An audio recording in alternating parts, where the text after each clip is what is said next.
साथियों सभी का स्वागत है। मैं उदित गुप्ता आप सभी का स्वागत करता हूं ऑनलाइन स्टडी पॉइंट के यूट्यूब चैनल में। सभी का वंदन अभिनंदन।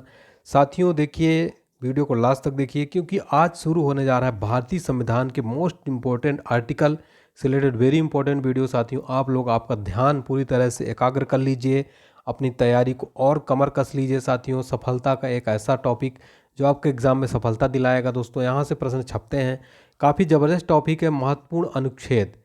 दोस्तों ये आपको बता दें कि 100% पूछे जाने वाला टॉपिक है। पूरे टॉप 50 क्वेश्चन मैं कराने जाऊंगा आज आपको। ये देखिए ऐसे क्वेश्चन मैं कराऊंगा जो बार बार पूछे जाते हैं एग्जाम में, 100% मोस्ट इंपॉर्टेंट क्वेश्चन होते हैं। तो वीडियो को लास्ट तक देखिए, आप अपना सीट बेल्ट बांध लीजिए और लास्ट तक बने रहिए हमारे साथ। चैनल को सब्सक्राइब कर लीजिए इसी तरह के रेगुलर वीडियोज़ के लिए। वीडियो को लाइक बटन दबा दीजिए, शेयर कर दीजिए ठोक के, कमेंट कर दीजिए आप हमें कि आपको कैसा टॉपिक ये लग रहा है। ठीक है, चलिए सबसे पहले आपके लिए क्वेश्चन है, अगर आपको इसका आंसर पता है तो जरूर बताएंगे। भारतीय संविधान के किस अनुच्छेद में निर्वाचन आयोग का प्रावधान है? जल्दी से बताएंगे। अब स्टार्ट करेंगे हमारा very very important topic, article से रिलेटेड मोस्ट इंपॉर्टेंट क्वेश्चंस। पहला क्वेश्चन है, भारतीय संविधान के किस अनुच्छेद में नियंत्रक और महालेखा परीक्षक की नियुक्ति के बारे में बताया गया है? यानी कि नियंत्रक और महालेखा परीक्षक का किस अनुच्छेद में बताया गया है? साथियों इंपॉर्टेंट क्वेश्चन है, अगर इसका आंसर पता है तो जरूर बताइए। ऑप्शन डी, आर्टिकल 148 में जो है नियंत्रक और महालेखा परीक्षक के बारे में बताया गया है भारतीय संविधान में। हमारा क्वेश्चन नंबर सेकंड है, भारतीय संविधान के किस अनुच्छेद का उपयोग अभी तक नहीं हुआ है? आपको कमेंट सेक्शन में बताना है। आपके लिए क्वेश्चन है, भारतीय संविधान का पिता, भारतीय संविधान का जनक किसको कहा जाता है? तो बताएंगे भारतीय संविधान का जनक किसको कहा जाता है। सभी स्टूडेंट एक लाइक जरूर कर दीजिए। डॉक्टर बाबा साहब अम्बेडकर जी की फोटो है, कॉन्स्टिट्यूशन ऑफ इंडिया। तो भारतीय संविधान के किस अनुच्छेद का उपयोग अभी तक नहीं हुआ है? आर्टिकल 360 का उपयोग अभी तक नहीं हुआ है। अगला क्वेश्चन है, भारतीय संविधान के किस अनुच्छेद में संसद को संविधान संशोधन का अधिकार दिया गया है? काफ़ी इंपॉर्टेंट क्वेश्चन है। संविधान के किस अनुच्छेद में संविधान का संसद को संविधान संशोधन का अधिकार दिया गया है? आर्टिकल 368 ऑप्शन यहाँ पर राइट आंसर हो जाएगा। हमारा क्वेश्चन नंबर 4 है, भारतीय संविधान के किस अनुच्छेद में भारत सरकार द्वारा भारत रत्न पद्म विभूषण प्रदान किए जाते हैं? इसका उत्तर आपको पता है तो जरूर बताएं प्यारे साथियों। करेक्ट आंसर है आर्टिकल 17, अनुच्छेद 17 के द्वारा जो है भारत रत्न पद्म विभूषण प्रदान किए जाते हैं। पद्म भूषण, पद्मश्री, पद्म विभूषण। ठीक है, चलिए सिविलियन अवार्ड है। अगला क्वेश्चन है, भारतीय संविधान में मंत्रिमंडल शब्द का एक बार प्रयोग हुआ और किस अनुच्छेद में हुआ है? मंत्रिमंडल शब्द का एक बार प्रयोग हुआ किस अनुच्छेद में हुआ है? आर्टिकल, यहाँ पर राइट आंसर इसका क्या हो जाएगा दोस्तों? वेरी वेरी इंपॉर्टेंट क्वेश्चन है, आर्टिकल 352 हो जाएगा। ठीक है, 352 राइट आंसर हो जाएगा, ऑप्शन सी। अगला क्वेश्चन है हमारा, भारतीय संविधान के किस अनुच्छेद में निर्वाचन आयोग के लिए प्रावधान है? निर्वाचन आयोग के लिए प्रावधान किस अनुच्छेद में है भारतीय संविधान के? बहुत ही ज़बरदस्त इंपॉर्टेंट क्वेश्चन है। आर्टिकल 324 यहाँ पर राइट आंसर हो जाएगा। निर्वाचन आयोग का प्रावधान किया गया आर्टिकल 324 के अंतर्गत। हमारा अगला क्वेश्चन है दोस्तों, भारतीय संविधान के किस अनुच्छेद में यह प्रावधान दिया गया है संघ की राजभाषा हिंदी तथा देवनागरी होगी? बताएंगे प्यारे साथी, किस जो है अनुच्छेद में निर्वाचन आयोग में यह प्रावधान के संघ की राजभाषा हिंदी तथा देवनागरी होगी?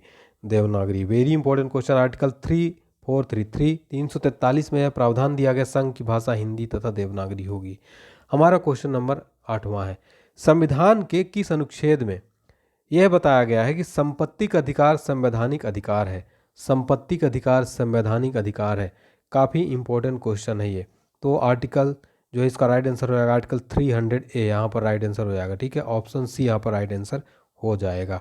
अगला क्वेश्चन है हमारा, संविधान के किस अनुच्छेद के तहत यह बताया गया है अवशिष्ट शक्तियाँ केंद्र के पास हैं? किस अनुच्छेद में बताया कि अवशिष्ट शक्तियाँ केंद्र के पास है? काफ़ी महत्वपूर्ण क्वेश्चन है ये, बताइए इसका राइट आंसर। आर्टिकल 248 अनुच्छेद 248 में जो है बताया गया है कि अवशिष्ट शक्तियाँ केंद्र के पास है। दोस्तों अगर आपको लगता है कि वीडियो में मेहनत मैं कर रहा हूँ, दिल से मेहनत कर रहा हूँ, तो आप लोग दिल से लाइक का बटन दबा दीजिए, दबा के दोस्तों शेयर कर दीजिए इस वीडियो को दोस्तों। और वीडियो पसंद आया तो कमेंट सेक्शन में बताइएगा कि आपको यह क्लास कैसी लग रही है प्यारे साथियों। अगर अच्छी लग रही है साथियों तो कमेंट सेक्शन में हमारा हौसला अफजाई बढ़ाने के लिए लिख दीजिए यस सर ये क्लास अच्छी है, सेशन को जारी रखिए। अगर नहीं अच्छी लग रही तो भी दोस्तों आप लोग जो है लिख सकते हैं, कोई बात नहीं, मुझे कुछ भी बुरा नहीं लगेगा, आप लोग मेरे विद्यार्थी हैं। अगला क्वेश्चन है प्यारे साथियों, भारतीय संविधान के किस अनुच्छेद के अंतर्गत जो है भारत के राष्ट्रपति पर महाभियोग चलाया जा सकता है? प्यारे साथी इसका जवाब सभी बच्चे देंगे।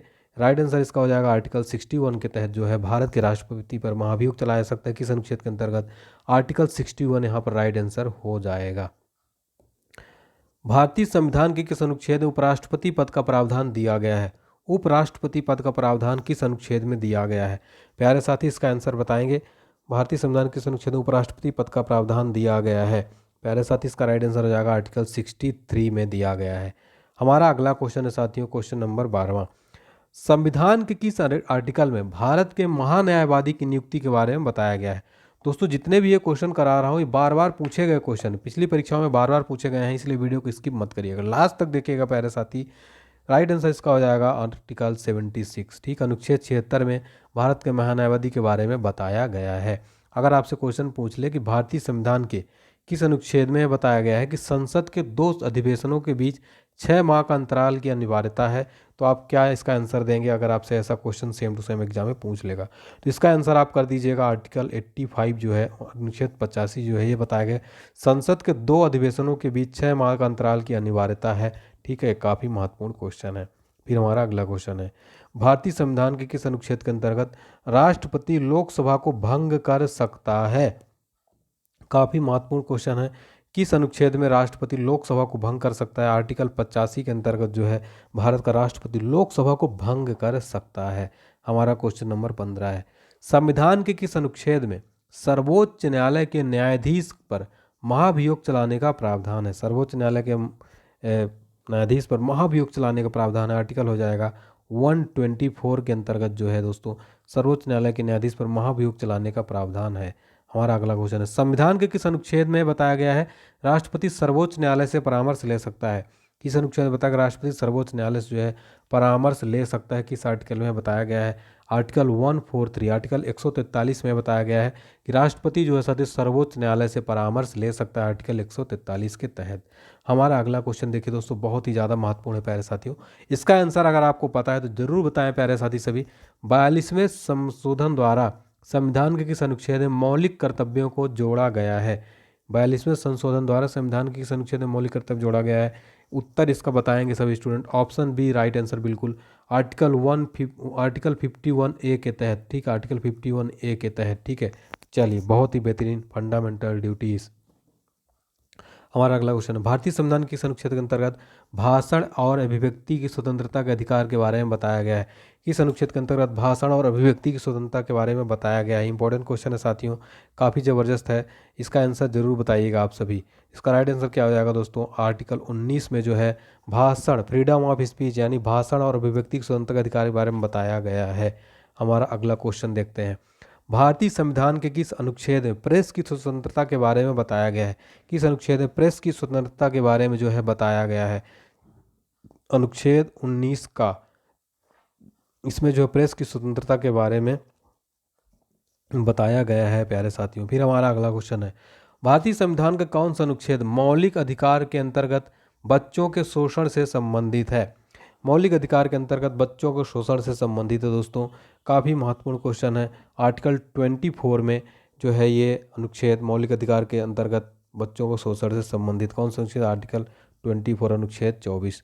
हमारा अगला क्वेश्चन है साथियों, भारतीय संविधान के किस अनुच्छेद में अल्पसंख्यकों के हितों के संरक्षण की व्यवस्था है? किस जो है अनुच्छेद में अल्पसंख्यकों के हितों की संरक्षण की व्यवस्था है? आर्टिकल 29 यहाँ पर करेक्ट आंसर हो जाएगा। हमारा अगला क्वेश्चन है, भारतीय संविधान के किस अनुच्छेद में बताया गया है कि भारत का सर्वोच्च न्यायालय नागरिकों को मौलिक अधिकारों की रक्षा करता है? काफ़ी इंपॉर्टेंट क्वेश्चन है साथियों ये, इसका सही जवाब हो जाएगा आर्टिकल 32। इसमें जो है बताया गया है कि भारत का सर्वोच्च न्यायालय नागरिकों को मौलिक अधिकारों की रक्षा कौन करता है?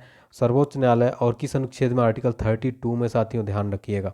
हमारा अगला क्वेश्चन है, भारतीय संविधान के किस अनुच्छेद में राज्य के नीति निदेशक तत्वों का उल्लेख किया गया है? इसका राइट आंसर क्या हो जाएगा साथियों, वेरी वेरी इंपॉर्टेंट क्वेश्चन है ये। तो किस अनुच्छेद में आर्टिकल 36 से 51 में जो है राज्य के नीति निर्देशक तत्वों का उल्लेख है, आर्टिकल 36 से 51 में। अगला क्वेश्चन है हमारा, भारतीय संविधान का कौन सा अनुच्छेद अस्पृश्यता का उन्मूलन करता है? काफ़ी इंपॉर्टेंट क्वेश्चन है। तो किसी भी रूप में इसके आचरण का निषेध करता है, अस्पृश्यता उन्मूलन करता है, किसी भी रूप में इसका आचरण का निषेध करता है। अनुच्छेद 17 जो है ये, अनुच्छेद 17 इसमें अस्पृश्यता का उन्मूलन करता है तथा किसी भी रूप में इसका आचरण का निषेध करता है। अगला क्वेश्चन है, भारतीय संविधान के किस अनुच्छेद में अनुसूचित जातियों अनुसूचित जनजातियों के लिए आरक्षण का प्रावधान है? इसका राइट आंसर हो जाएगा आर्टिकल, इसका वेरी इंपॉर्टेंट क्वेश्चन, इसका राइट आंसर हो जाएगा आर्टिकल 335, यहाँ पर राइट आंसर हो जाएगा। ठीक है, इक्वालिटी इक्विटी लिबरेशन। ठीक है, चलिए, संविधान के किस अनुच्छेद में राज्य विधान परिषद की स्थापना और समाप्ति के प्रावधान दिया गया है? इंपॉर्टेंट क्वेश्चन है, आर्टिकल 169। ठीक है, भारतीय संविधान के किस अनुच्छेद में राज्य विधान परिषद की स्थापना और समाप्ति का प्रावधान दिया गया? आर्टिकल 169 के अंतर्गत। अगला क्वेश्चन हमारा, भारतीय संविधान के किस अनुच्छेद के अंतर्गत अंतर्राष्ट्रीय समझौतों को प्रभावी बनाने हेतु संसद राज्य सूची के विषय पर कानून बना सकती है? काफ़ी इंटरनेशनल जो है आपको बता दें कि जैसे कि किसी भी किस अनुच्छेद के अंतर्गत अंतर्राष्ट्रीय समझौते को प्रभावी बनाने तो संसद राज्य सूची के विषय पर कानून बना सकती है? आर्टिकल 253 के तहत। भारतीय संविधान का कौन सा अनुच्छेद भारत की विदेश नीति से संबंधित है? कौन सा अनुच्छेद जो भारत की विदेश नीति से संबंधित है? आर्टिकल 51 जो है दोस्तों, ये भारत की इंडियन फॉरेन पॉलिसी जो है, भारत की विदेश नीति से संबंधित है। कौन? आर्टिकल 51। भारत के प्रत्येक नागरिक का कर्तव्य होगा कि प्राकृतिक पर्यावरण और संरक्षण का सुधार, यह कथन भारतीय संविधान किस अनुच्छेद में बताया गया है? प्रत्येक नागरिक का कर्तव्य होगा कि प्राकृतिक पर्यावरण का संरक्षण और सुधार, यह कथन भारतीय संविधान किस अनुच्छेद में बताया गया है? आर्टिकल 48A में बताया गया है। अगला क्वेश्चन है हमारा, संविधान में समानता का अधिकार 5 अनुच्छेदों द्वारा प्रदान किया गया। अनुच्छेद कहाँ से कहाँ तक है? इंपॉर्टेंट क्वेश्चन, तो अनुच्छेद 14 से 18 तक है ये। ठीक है, 5 अनुच्छेदों द्वारा प्रदान किया गया है, इसमें समानता का अधिकार अनुच्छेद 14 से 18 है।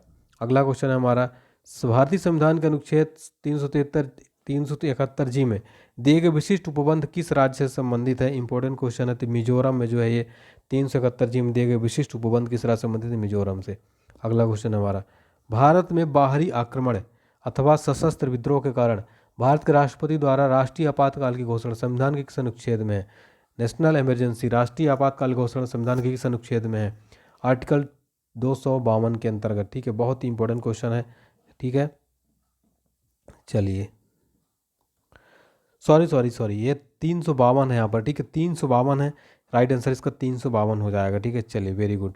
अगला क्वेश्चन है, भारतीय संविधान का कौन सा अनुच्छेद राज्यों में संवैधानिक तंत्र के जो है असफल होने की स्थिति में राष्ट्रपति शासन का प्रावधान रखता है? काफ़ी इंपॉर्टेंट क्वेश्चन है। अगर भारतीय संविधान का कौन सा आर्टिकल जो राज्यों में संवैधानिक तंत्र के असफल होने की स्थिति में राष्ट्रपति शासन का प्रावधान करता है? आर्टिकल 356 के तहत।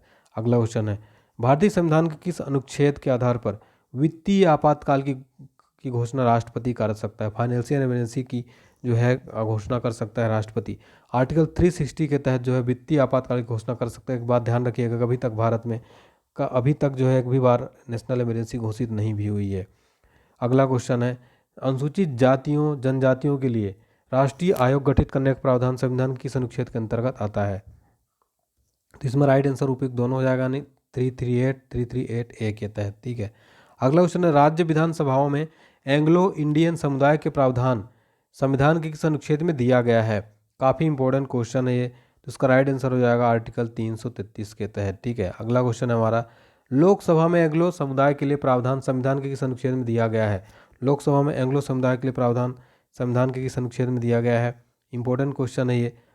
इसमें देखिए, तो आर्टिकल 331 के तहत। ठीक है, 331 के तहत। ठीक है, अगला क्वेश्चन है हमारा, संविधान के किस अनुच्छेद में संघ और राज्यों के लोक सेवा आयोग का प्रावधान किया गया है? आर्टिकल 315 के तहत संघ और राज्यों के लोक सेवा आयोग का प्रावधान किया गया है। संविधान के किस अनुच्छेद में नई अखिल भारतीय सेवा की स्थापना का प्रावधान किया गया है? नई अखिल भारतीय सेवा का प्रावधान किया गया है आर्टिकल 312 के अंतर्गत। ठीक है, अगला क्वेश्चन है, राज्यों द्वारा प्रार्थना करने पर भारत की संसद उन राज्यों के लिए किस अनुच्छेद के अंतर्गत कानून बना सकती है? तो इसका काफ़ी इंपॉर्टेंट क्वेश्चन है, आर्टिकल 252 के तहत। हमारा अगला क्वेश्चन देखते हैं, भारतीय संविधान के अंतर्गत कौन सा अनुच्छेद संसद को राज्य सूची के विषय में संबंध में विधि बनाने की शक्ति प्रदान करता है? तो आर्टिकल 249 के तहत जो है संसद को राज्य की सूची के विषय में संबंध में विधि बनाने की शक्ति प्रदान करता है। भारतीय संविधान का कौन सा अनुच्छेद संसद को अंतर्राष्ट्रीय समझौते को लागू करने के लिए विधि निर्माण करने की शक्ति प्रदान करता है? आर्टिकल 253। ठीक है। अगला क्वेश्चन है, संविधान के किस अनुच्छेद के अंतर्गत केंद्र सरकार राज्य सरकारों को निर्देश दे सकती है? किस अनुच्छेद के अंतर्गत केंद्र सरकार राज्य सरकारों को निर्देश दे सकती है? राइट आंसर हो जाएगा 256। ठीक है, 256। अगला क्वेश्चन है, भारतीय संविधान के किस अनुच्छेद के अंतर्गत वित्त आयोग के गठन का प्रावधान है? वित्त आयोग का गठन का प्रावधान है आर्टिकल 280 के तहत वित्त आयोग का गठन का प्रावधान है। हमारा अगला क्वेश्चन है, संविधान के किस अनुच्छेद के अंतर्गत मंत्रीगण सामूहिक रूप से लोकसभा के प्रति उत्तरदायी है? मंत्रीगण सामूहिक रूप से लोकसभा के प्रति उत्तरदायी किस अनुच्छेद के अंतर्गत? आर्टिकल 75 के अंतर्गत। काफी महत्वपूर्ण क्वेश्चन है। फिर हमारा अगला क्वेश्चन है, लोकसभा राज्यसभा संयुक्त अधिवेशन के विषय में सभा में जो है प्रावधान संविधान किस अनुच्छेद में दिया गया है? तो इसका राइट आंसर आर्टिकल 108 के तहत जो है लोकसभा राज्यसभा संयुक्त अधिवेशन के विषय में जो है प्रावधान दिया गया आर्टिकल 108 के अंतर्गत। संविधान किस अनुच्छेद में धन विधेयक की परिभाषा दी गई है? किस अनुच्छेद में धन विधेयक की परिभाषा दी गई है? आर्टिकल 110 में जो धन विधेयक की परिभाषा दी गई है। भारतीय संविधान का कौन सा अनुच्छेद भारत के राष्ट्रपति को जो है प्रधान अध्यादेश जारी करने की शक्ति प्रदान करता है? आर्टिकल 123 के तहत जो है भारत के राष्ट्रपति को अध्यादेश जारी करने की शक्ति प्रदान करता है। ठीक है, बहुत इंपॉर्टेंट क्वेश्चन है। अगला क्वेश्चन है, वर्तमान में भारतीय संविधान में कितने अनुच्छेद और अनुसूचियां हैं? बहुत ही इंपॉर्टेंट क्वेश्चन, 395 अनुच्छेद है और 12 अनुसूचियां हैं साथियों। ठीक है, चलिए हमारा अगला क्वेश्चन है, भारतीय संविधान का कौन सा अनुच्छेद राज्य सरकारों को ग्राम पंचायत गठन का निर्देश देता है? आर्टिकल 40 जो है अनुच्छेद 40 राज्य सरकारों को ग्राम पंचायत गठन का निर्देश देता है साथियों। ठीक है, चलिए अब हम देख लेते हैं आज का प्रश्न, जिसका आंसर आपको कमेंट सेक्शन में जरूर बताना है। संविधान के किस अनुच्छेद में धन विधेयक की परिभाषा दी गई है? जल्दी से बताइए वीडियो पॉज करके। और अगर आपको वीडियो पसंद आया हो तो वीडियो को लाइक जरूर कर दें दोस्तों, चैनल को सब्सक्राइब कर लें। और दोस्तों ये टॉपिक आपको कैसा लगा कमेंट सेक्शन में जरूर बताइए, लाइक जरूर करके जाएगा अगर अच्छा लगा हो साथियों तो। और नेक्स्ट कौन सा टॉपिक चाहिए आपको कमेंट सेक्शन में जरूर बताइएगा, जिस कमेंट में सबसे ज़्यादा लाइक होंगे वो टॉपिक मैं बना दूंगा। थैंक यू सो मच दोस्तों, जय हिंद जय भारत।